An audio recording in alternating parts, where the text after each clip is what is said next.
Jake Paul handedly schools Mike Perry and TKOs him in round number 6. I mean, every punch in the arsenal was landing, from the jab hooks to the right hand to the body straights to the, swarming hooks. Everything was landing. Mike Perry had his hands down, thinking he was going to eat all these shots like in BKFC. Sadly, it's a different sport. And yeah, Jake Paul gets the job done and adds Mike Perry to the long lineup of MMA fighters who think they can get away with stepping in the boxing ring. I mean, come on. Why do these guys keep thinking that their experience in MMA is going to go and help them out beat boxers who have been consistently training boxing for a solid period of time? Like Jake Paul, people keep diminishing his training and stuff, but the dude's not the same guy who fought Deji in 2018.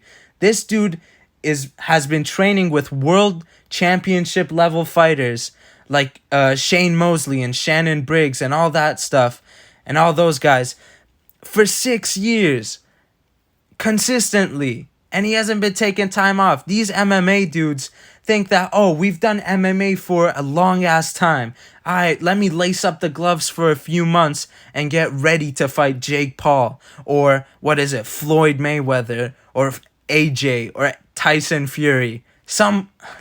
It's just crazy. It's a crazy reality. All these welterweights that keep thinking they can beat Jake Paul. Oh, we'll give up some size, but we won't worry about the power puncher or the difference in the fact that we have to wear gloves and shoes rather than 4-ounce gloves and bare feet in the octagon. No. We'll put that aside. We're going to whoop Jake Paul's ass, dude. Easily. That's not going to happen. Jake has been consistently training the fundamentals and nailing them down on opponents consistently.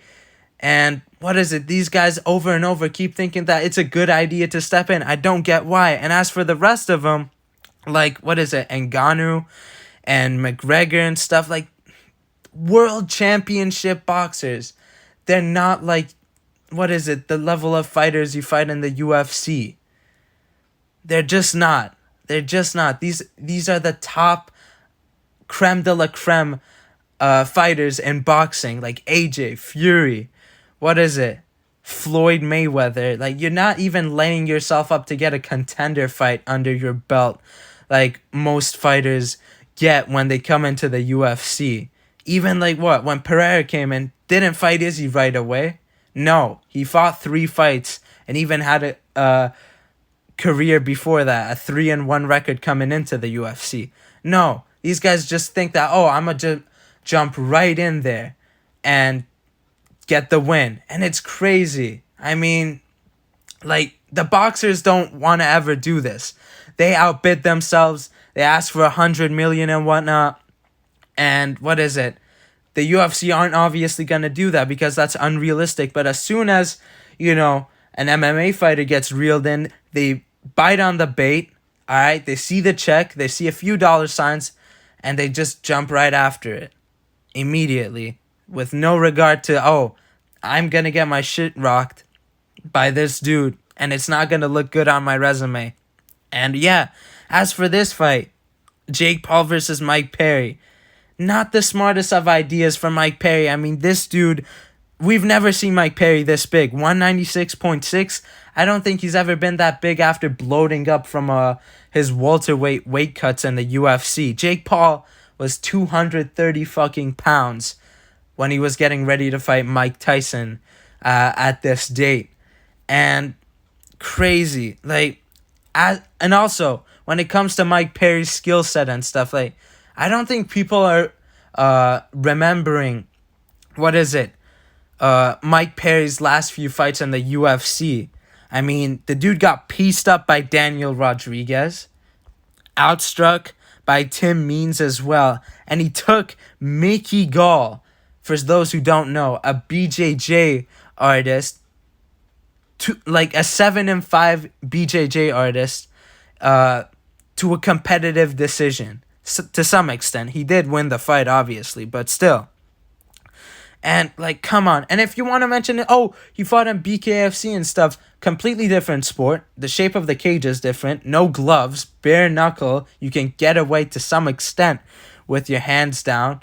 and tank some shots, I guess, but not really. Point is, it's a different sport. I don't really have a take on that kind of stuff, but I do have a take on mention the fact that Mike Perry gets hit 30 times a round, and that leaves openings for guys like Jake Paul to land on. And I'm kind of happy McGregor pounced on this and called out Mike Perry on it, because it brings down your brand. You're the face of BKFC, and you just got absolutely murked by Jake Paul. I know I complimented him having 6 years and stuff, but that still doesn't look good to the casual eye. People will give him respect, but they will look at you differently if you've lost to Jake Paul as a professional fighter. It's just reality. It's just reality. And yeah, shit. I mean, then what pissed me off the most was that Alex Pereira call out and stuff, and people like full violence saying, be careful what you wish for. And Michael Chiesa, the guy who hasn't won since 2021, January 2021, against Neil Magny, the GOAT though, hasn't won a fight since Neil Magny, saying, oh, Alex Pereira would fucking spark Jake Paul. Alex Pereira beating Jake Paul is not a certainty. There it is. I said it. And they're going to say, oh, you're salty because, oh, you picked Yuri and he got knocked out and stuff. No. I think he beats all the light heavyweights right now. Has a competitive fight with Jones if he wants to go up there. I agree with that now. I realize that, oh, his skill set in MMA is worthy of taking these guys out. But it's not a certainty against Jake Paul, because let me just put it into context like this.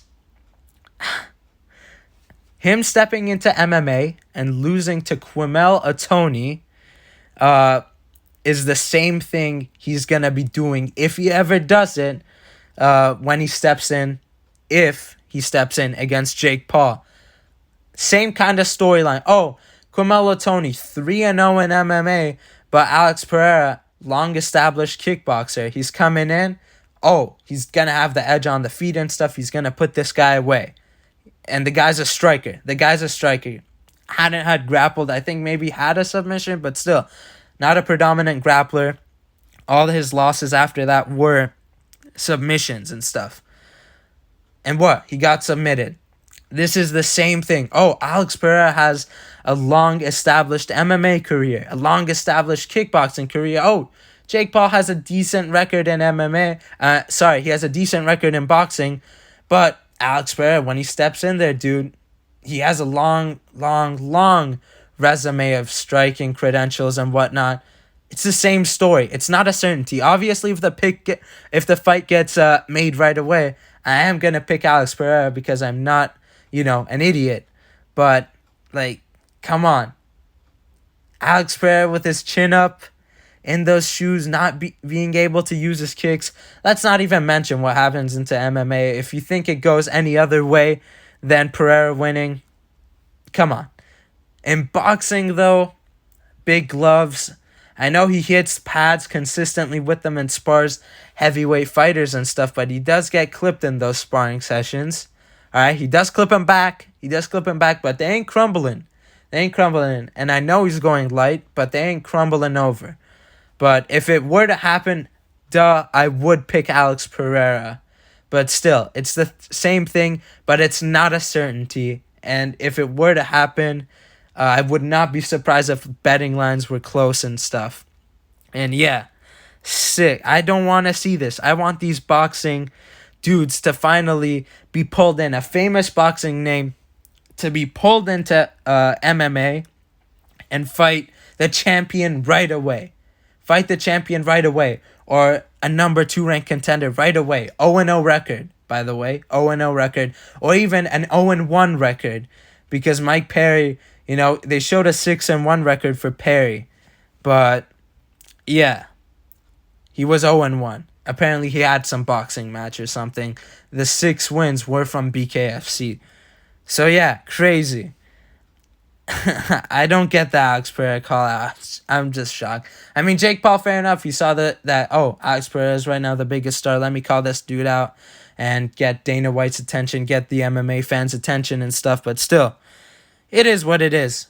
Final base is if you've accomplished, I guess, everything, like Anderson Silva, I'm fine with. He did diminish MMA and his career and stuff by losing to Jake Paul, an inexperienced Jake Paul. That was like a year and a bit ago, you know. Yeah, but still, inexperienced Jake Paul to some extent diminishes it. But he done everything. He defended his title so many times. He lost his title, had a losing streak, everything, and he was like what, 50. He had it all. The Ben Askren one, dude, you were done. All right, there was no coming back. Or even if there was, you could have done something else after your hip surgery in like a field, like do some wrestling tournaments, go to one and do some jiu-jitsu stuff. And yeah, as for the rest of them, just please at least give it like some second thought and realize that, oh, I'm not going to beat this guy. Let me at least reel him into MMA to fight me. All right? Be Jake Paul and reel him into MMA rather than running to Jake in the boxing ring. So yeah, those were my thoughts. Hopefully this shit doesn't happen again and boxing does not get another win over MMA. And yeah, what a reaction to this shite. Peace.